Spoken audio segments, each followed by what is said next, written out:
ডাকসু নির্বাচন ঘিরে উত্তপ্ত ক্যাম্পাস, শান্ত হলো ছাত্রলীগ সভাপতি রেজওয়ানুল হক শোভন ও নবনির্বাচিত ভিপি নুরুল হক নূরের কোলাকুলিতে।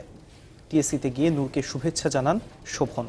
অঙ্গীকার করেন একসাথে কাজ করার। এ সময় ক্লাস পরীক্ষা বর্জন কর্মসূচি প্রত্যাহারের ঘোষণা দেন নূর। এর আগে টিএসসি এলাকায় ধাওয়া পাল্টা ধাওয়া আর সংঘর্ষের ঘটনা ঘটে। হাসনাত রাব্বির রিপোর্ট।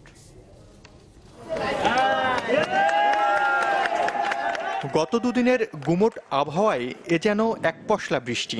নিচে হেরে গিয়েও ডাকসুর নতুন ভিপিকে বুকে টেনে নিলেন ছাত্রলীগের সভাপতি। বিকেলে ঢাকা বিশ্ববিদ্যালয়ের টিএসসি সম্মেলন কেন্দ্রে ডাকসুর নবনির্বাচিত ভিপি নুরুল হকের সাথে দেখা করেন ছাত্রলীগের সভাপতি রেজওয়ানুল হক শোভন। ঘোষণা দেন নির্বাচিত ছাত্র প্রতিনিধিকে সব ধরনের সহযোগিতা। এমন প্রতিশ্রুতি পেয়ে ক্লাস বর্জন কর্মসূচি প্রত্যাহার করেন নতুন ভিপি। যেহেতু আমার উপরে হামলা হয়েছে, হামলার সাথে যারা ছিল সবাই ছাত্রলীগের ছিল, যেহেতু ছাত্রলীগের এখানে সভাপতি উনি এসেছেন, আমরা দেখতে চাই যে তিনি কি ধরনের ব্যবস্থা নেন। সেই লক্ষ্যে আমি আমার ক্লাস পরীক্ষা বর্জনের কর্মসূচি প্রত্যাহার করে নিলাম। ঢাকা বিশ্ববিদ্যালয়ের সকল শিক্ষার্থীকে তাকে সাহায্য করতে হবে। সাহায্য করে আমরা সকলে মিলে একটা সুন্দর ঢাকা বিশ্ববিদ্যালয়ের পরিবেশ তৈরি করতে চাই। এর আগে দিনভরই উত্তেজনা ছিল ক্যাম্পাস জুড়ে। নির্বাচনের ফল প্রত্যাখ্যান করে রাত থেকেই উপাচার্য ভবনের সামনে অবস্থান ছিল ছাত্রলীগের। সড়কে আগুন জ্বালিয়ে প্রতিবাদ করে তারা। ব্যালট বাক্সর ভিতরে যে জাল ব্যালট ছিল সেটা আমরা প্রত্যক্ষ করেছি।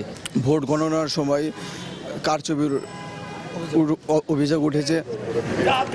নির্বাচন ও ফলাফল প্রত্যাখ্যান করে অপরাজেয় বাংলার সামনে মানববন্ধন ও অবস্থান কর্মসূচি পালন করে ছাত্রদল। যা কিছু হয়েছে সবকিছু আপনার ঢাকা বিশ্ববিদ্যালয় প্রশাসন এবং সরকারের উচ্চ পর্যায় থেকে আপনার পরিকল্পিত একটি নির্বাচন। দুপুরে নুরুল হক নূর সমর্থকদের নিয়ে ক্যাম্পাসে এলে বেড়ে যায় উত্তেজনা। গণমাধ্যমের সঙ্গে কথা বলার সময় হামলা হয় তার উপর।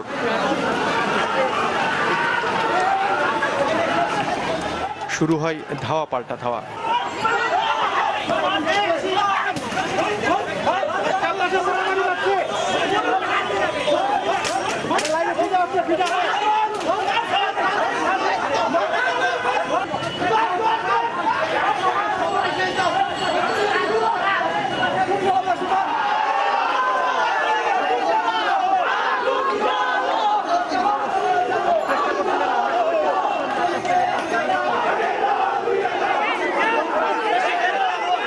পরে পরিস্থিতি স্বাভাবিক হলে নুরুল হকের নেতৃত্বে ক্যাম্পাস জুড়ে মিছিল করে বাম ছাত্র সংগঠন সহ সাধারণ শিক্ষার্থীরা।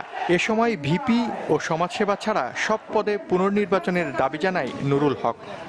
আমরা ভিপি এবং সমাজসেবা সম্পাদক ব্যতীত বাকি পদগুলোর পুনর্নির্বাচন দাবি করতেছি। তবে নতুন করে নির্বাচনের সুযোগ নেই বলে জানায় বিশ্ববিদ্যালয় প্রশাসন। নির্বাচন যেভাবে সম্পন্ন হয়েছে তার ফল আমরা জানিয়ে দিয়েছি। সেখানে নির্বাচন নতুন করে হওয়ার কোনো সম্ভাবনা আছে বলে আমি বিবেচনা করি না। কিন্তু নির্বাচিত প্রতিনিধিদের সব ধরনের সহযোগিতার আশ্বাস দিলেন ঢাকা বিশ্ববিদ্যালয়ের উপাচার্য।